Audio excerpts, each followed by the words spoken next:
Arav sat by the old banyan tree, staring at the sunset as if it held answers to all his questions.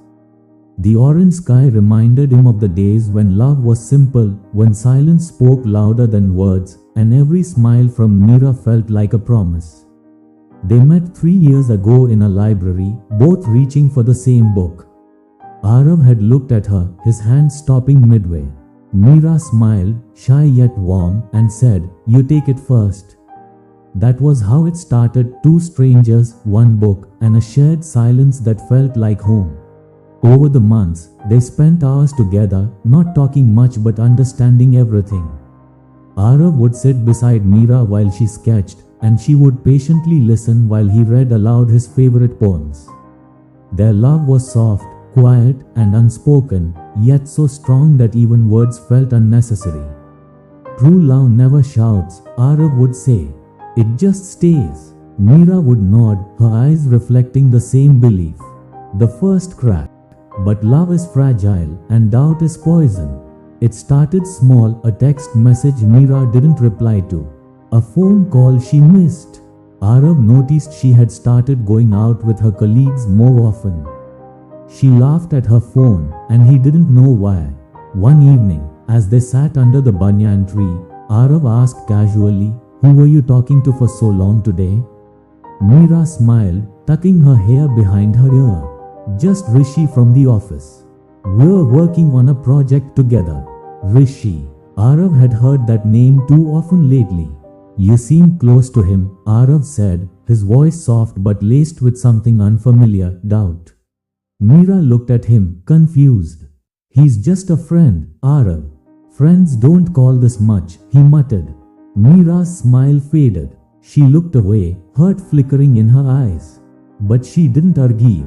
She never did, because their love had always been silent, never loud, never demanding. Doubt grows. Days turned into weeks, and Arav's doubts grew like thorns around his heart. He started watching Meera more carefully, when she smiled, when she typed messages, when she came late from work.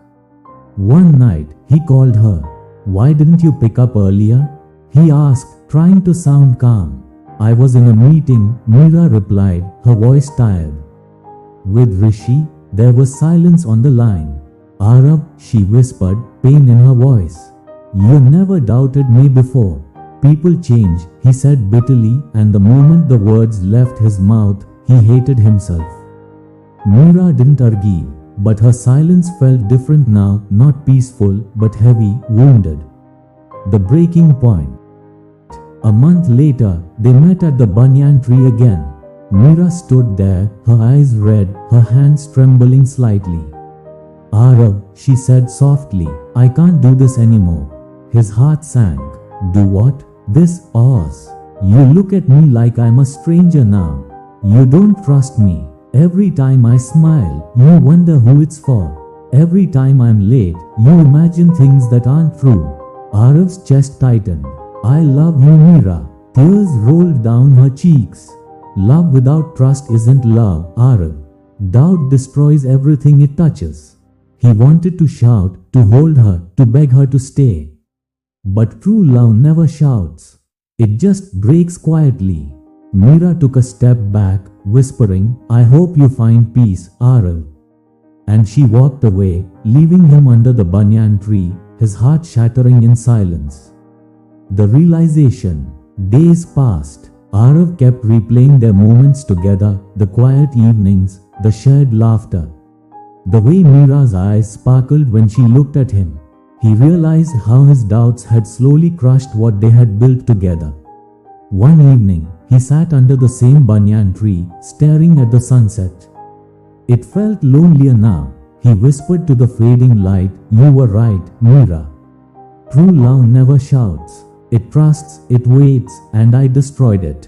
The silent goodbye. Months later, Arav saw Meera from a distance at a cafe.